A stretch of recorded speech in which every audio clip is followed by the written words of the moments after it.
There is some evidence that bilingual schools in Victoria, like yours, are outperforming monolingual schools in NAPLAN. By learning a language, it can also support their knowledge of other areas of the curriculum. You're listening to Around the School Table, hosted by me, Steve Davis, and proudly powered by Xuno Suite. We'll be bringing together the many voices shaping primary and secondary education across Australia, from principals and teachers to education thought leaders and system innovators. Whether you're in the classroom, the staff room, or the boardroom, this is your podcast to be informed, inspired, and connected. Today on Around the School Table, we're exploring a school that's rewriting the traditional education playbook with the precision of an origami master. Huntingdale Primary School in Melbourne operates on a philosophy that might seem counterintuitive, deliberately making learning more challenging by teaching half the curriculum in Japanese. Like the art of kintsugi, where broken pottery is repaired with gold to create something more valuable than the original, Principal Anthony Rowe and his team are fusing two languages and cultures to create some educational outcomes that shine brighter than their monolingual counterparts. So, let's unpack how combining two languages creates not just dual fluency, but a third space where learning transcends conventional boundaries and builds resilience that serves students far beyond the classroom walls. Anthony, welcome to Around the School Table. Good morning, Steve. Glad to be here. I'm looking forward to diving into this. I find this fascinating, especially as someone who did German at school for 2 years and came away with one sentence and a scattering of words. So there's an inner fear that is on the edge of the seat about to dive into this. Your school, Huntingdale Primary in Melbourne, it's a bilingual school, namely English and Japanese. I believe that's about 50-50. But teaching subjects like maths, for example, in Japanese to my Anglo head just sounds really challenging for both the teacher and the student. So why choose that path? And what have you seen in terms of student capability and resilience? We do have that 50-50 curriculum here at Huntingdale Primary School, and all of the numeracy is taught in Japanese. Why numeracy?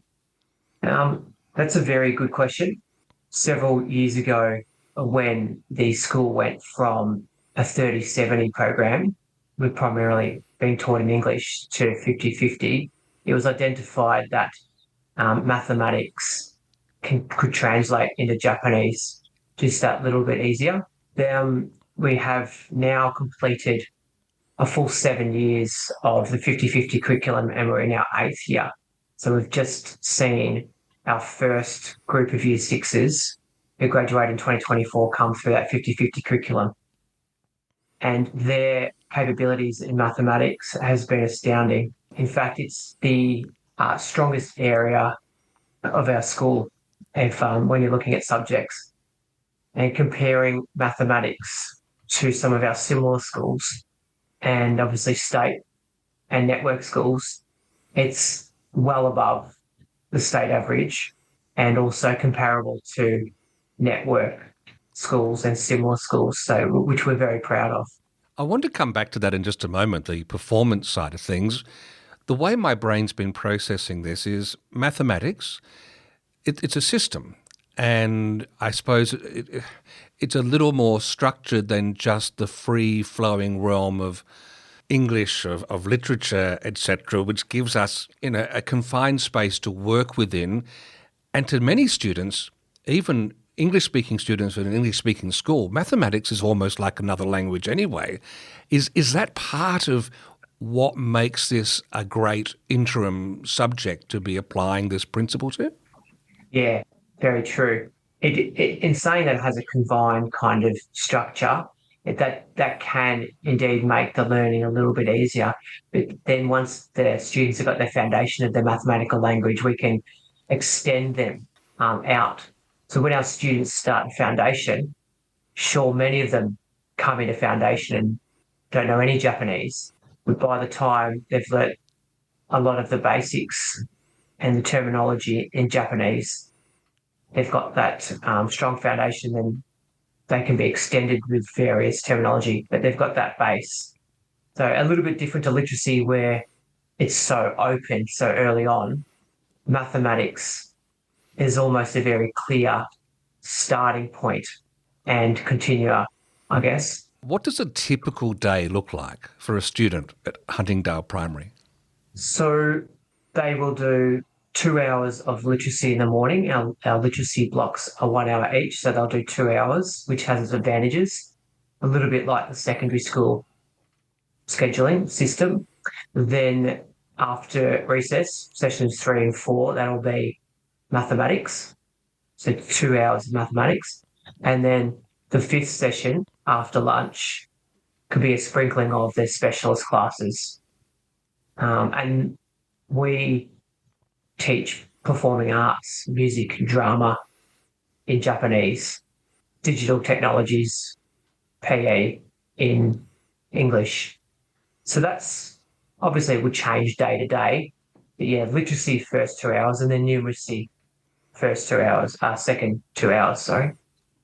And is the thinking behind that it creates this stable foundation, and then by the last part of the day, we branch in different areas? Most students do get their literacy in the morning. That's something that's been in education for a long time. Research shows that obviously the brain is a little bit more receptive, and students are thinking a little bit more and have greater concentration skills in the morning where they have to do more complex tasks. So literacy in the morning has always been a great start. Some schools flip it, but we like to have our mathematics after recess. But yeah, the difference in the day might be the specialist class might not be in the afternoon, it may be in the morning. And if so, then there'll be another specialist class straight after, because we really want to keep our 2 hour block of literacy and numeracy. We find that really valuable. About 30% of your students are Japanese or have one parent who's Japanese. What would motivate non-Japanese families to enrol, and how do you make the program inclusive? A lot of the parents that I've spoken to have a background in language or travelling, and they see it as an opportunity to equip their children with the best possible skills to perhaps look at pathways overseas or get jobs overseas, which can open many doors. I know a lot of our parents really value using different parts of the brain with their kids to, by learning a language, it can also support their knowledge of other areas of the curriculum. So grammar, especially, if you're understanding the Japanese grammar, it can translate across to English quite well, and therefore really help students' deeper understanding of grammar, and that can then have a flow-on effect to literacy, writing, and spelling. A lot of our parents like the size of the school as well. Being 420 students, there's a really strong community connection, and teachers and admin staff and leadership staff know most of the students by name and have a deeper connection with them. So that goes towards, supporting their well-being, probably at a stronger level than some of your bigger schools. And the community connection and the celebration of cultures is really important. We have students from over 40 different cultures here at Huntingdale Primary School. And a lot of our parents want their children to be global citizens, and by enrolling at Huntingdale Primary School, they believe that they're doing that. They're opening their minds to different cultures, ways of thinking, customs, traditions, just so when they do get a little bit older and branch out into the world, they've got that experience and deeper knowledge of those cultures. It's a rare thing to be known so widely within a school for a student to experience, or for teachers, for that matter, to experience knowing so many students. It actually raises a different question for me. I imagine if kids start in prep or right at the beginning, they don't know any different. This is just how the world is. The kids who come later, let's say they start in grade 4, grade 6, for example, do they have any struggles socially? Because they've got a lot to learn. And what do you do to support them? That can certainly be the case. So one struggle might be language. So they're coming in to middle primary school or late senior primary school, and they don't have that background of Japanese language. So that can have an effect on their social interactions with other students and making friends. So that can certainly be a bit of a problem. Students will speak English and Japanese out in the playground, recess and lunchtime. So we don't see that as an issue. However, it's in the classroom when you may have Japanese and you're interacting with other students in various groups that can cause a problem. So we at Huntingdale Primary School have quite a number of educational support staff and integration aides that can help with that. Most of our integration aides are tied to or allocated a particular student due to funding. However, those integration aides quite often support those students who have come to Huntingdale Primary School in the later primary years. So they've got that support one-on-one as well. We've got individual education plans that we create for students who might be a little bit behind in Japanese or even English sometimes, because we do get international students as well. So we've got those individual education plans that we co-create with the teacher and also have meetings with the parents. And also we've got a very strong EAL program. So we've got an EAL trained teacher who takes students who might need additional support and has small group withdrawal sessions from the classroom to help them as well. So we definitely do face some challenges when students come to school a little bit late in the classroom, but it's amazing how resilient students can be and how quickly they can pick up a language because they're totally immersed by it. As are the staff, from what you're saying. This is not a school you go to if you just want a routine job. It sounds like you're on your toes all the time. Yeah, certainly. Even when the Japanese staff are out on recess or lunch supervision, they're expected to speak Japanese all the time, and the English teachers are expected to speak English all the time. So you've got to be on your toes. You can't go to and fro for languages. Still juggling forms the old-fashioned way? Say hello to Student Forms by Xuno. You can create, collect, and manage all your student forms online in one simple, secure platform. Save time, stay organised, and quick access everything you need, anytime. Visit xuno.com.au and see how Student Forms by Xuno can work for your school. Now, I want to circle back to the academic performance because there is some evidence that bilingual schools in Victoria, like yours, are outperforming monolingual schools in NAPLAN. What do you put this trend down to? Yeah, recently we did have a look at NAPLAN results for our bilingual schools compared to like schools. It's important that it's very difficult to compare apples for apples because every school and every district is very different. But once we compared our bilingual schools to similar schools where the parent background is fairly similar and the demographics of the area are fairly similar, we did indeed find that we were outperforming a lot of those schools.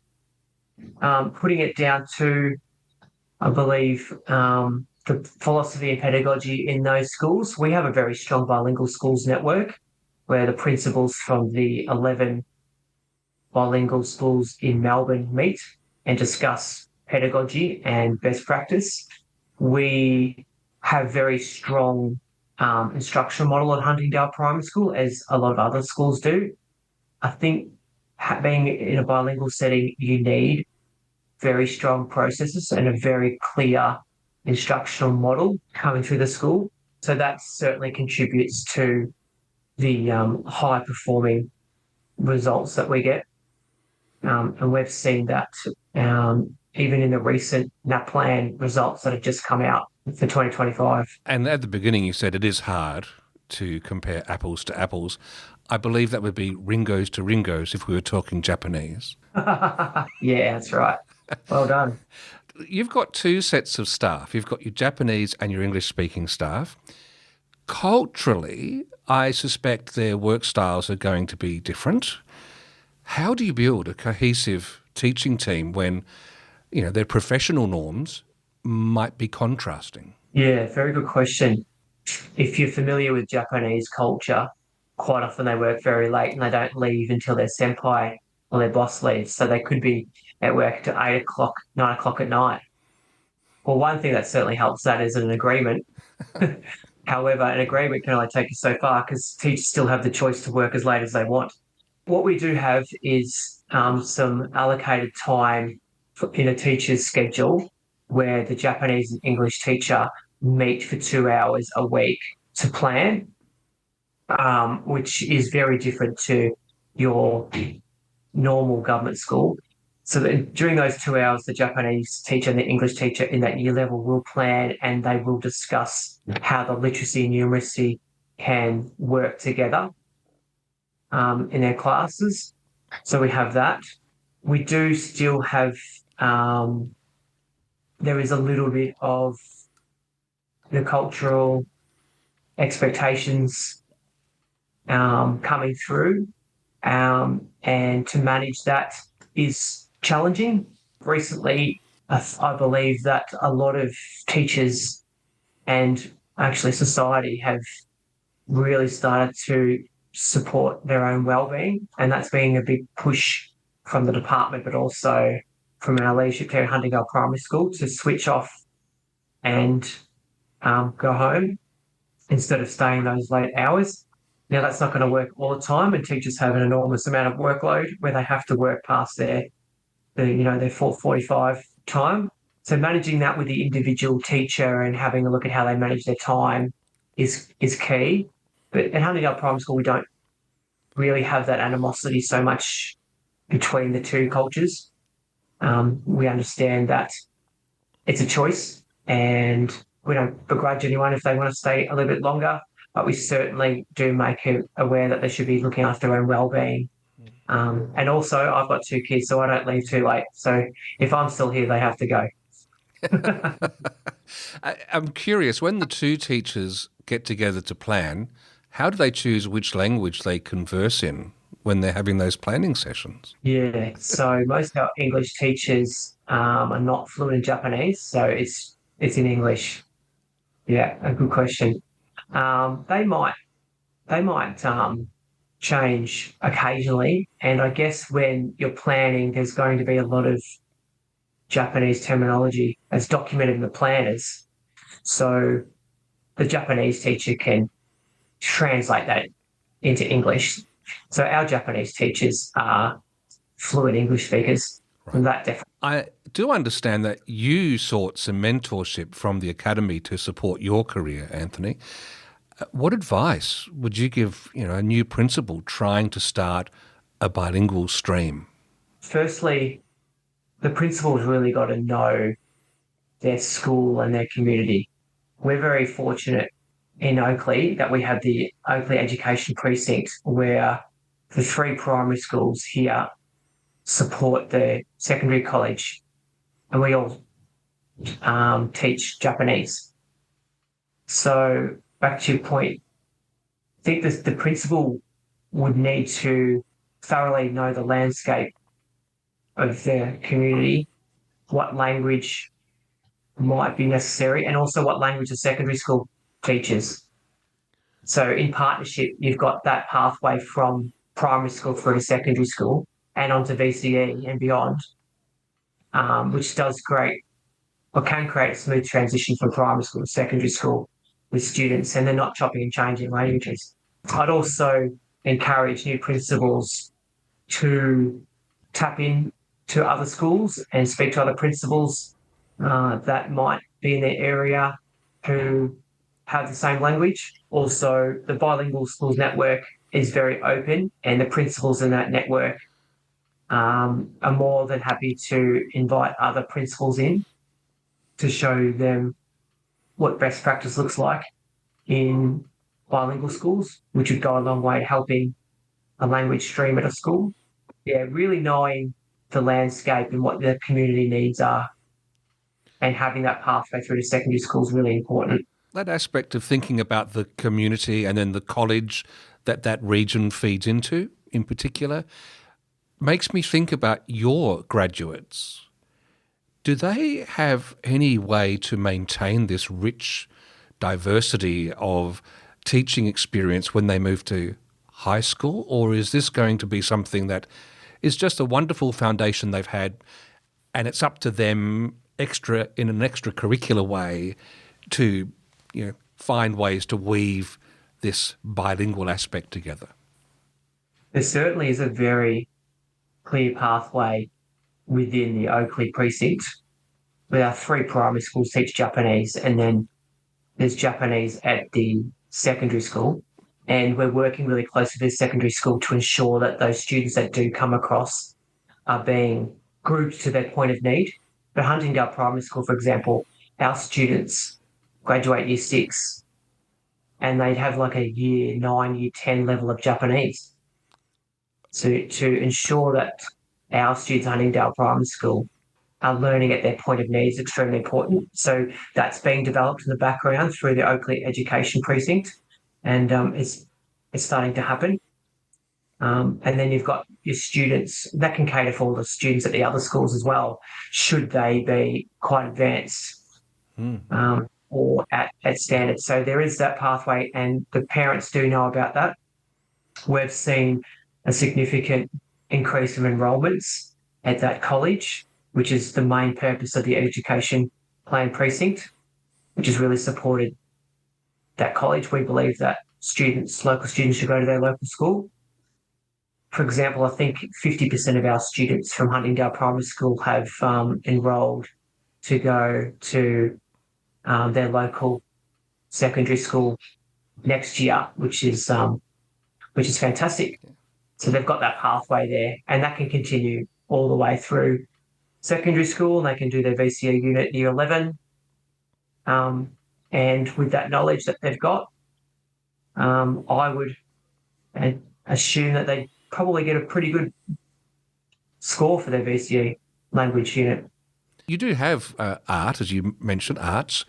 Does the Japanese English aspect of your school broaden the canon of the sorts of works you would be exploring? And do you include any things like tea ceremonies or other things that are particularly cultural Japanese institutions in daily life, or at least in ceremonial moments at the school? It certainly does broaden the particular areas that we look at. So, for example, in art, I know that Yayoi Kusama has been looked at, very famous artist, Japanese artist, and her style of work recently with some of the senior school students. So, and linking that back to the Japanese culture is really important. We've also Hokusai. So Hokusai's different kind of abstract style. He was an artist from the Edo period and quite active as a painter and printmaker. So students have been looking at designing kind of work. So he's the artist that did the Great Wave in Kanagawa. You often see that Great Wave in people's lounge rooms. So art's definitely a subject that we link strongly back to Japanese culture. And we do have some customs coming through at Huntingdale. So all students take their shoes off before they go inside. Added bonus that it keeps the carpet clean, which keeps cleaning costs down, but also just the appearance of the classrooms and corridors is really nice and clean. So we do have that. And we've got that very respectful Japanese culture coming through where, for example, a lot of bowing when students are acknowledging teachers when they're receiving certificates. They accept it with 2 hands, not just one. Like you might go to a local primary school and the students come up and just grab it, but there's the bow and then there's the 2 hands that come out. I think that's really special. So there's a lot of these little they're almost incidental actions throughout the school that you just forget about that we lead back to the Japanese culture. We do an Undōkai. So an Undōkai is a sports night that we do in March where we do that after school with traditional Japanese activities. They're hilarious. We group the students up and the community comes, the mums and dads come, and they observe and have a bit of a picnic. So we celebrate Undōkai, which is a Japanese tradition in schools. It's their traditional sports day. So that's just another thing that we do to link back to the culture. So it's coming through weekly, daily, in fact, along those little ones. Finally, Anthony, with a new curriculum and teaching model coming in, what's next for your school and what are you most hopeful about? We do have quite a number of initiatives that we are incrementally introducing to our teaching and learning program through staff. So what's next? Semester 2, we're looking at the F-2 reading approach and the synthetic systematic approach to phonics and having an audit of our school on how we're going about that. We do the MSL program here at Huntingdale Primary School. So we believe we've got the foundation there and we just need to expand on that and also build capacity with staff on what that looks like. So MSL is multi sensory structured learning. And there's an approach to literacy that uses that structured learning to help students read and write. There's a real phonics push from the department, which is important and I believe in.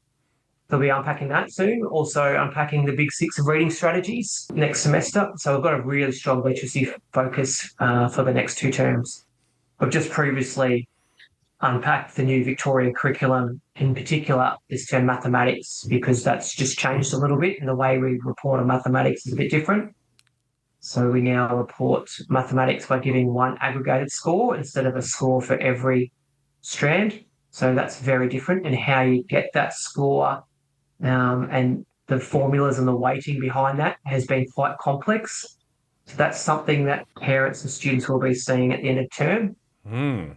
So there are challenges, and I think it's really important as a school just to slowly increment these changes. We do have a little bit of time. We don't have to do them straight away. However, it's very important to manage the workload of all staff at the school because everyone wants to know things really quickly and people's learning styles are very different. You've got some that want to have it all now and you've got some staff who don't want to have it all now and they want it scaffolded to them. So we've just got to be mindful of the well-being of all staff at the school and how much we do unload and teach them with. So we've got a professional learning calendar where we've really structured that semester 2 to break down the literacy learning. So it's exciting times, lots to do. That's education though. And especially education at Huntingdale by the sounds of it. Arigato, thank you for being part of Around the School Table, Anthony Rowe. Not a problem, Steve. It's been my pleasure to talk. Thank you very much.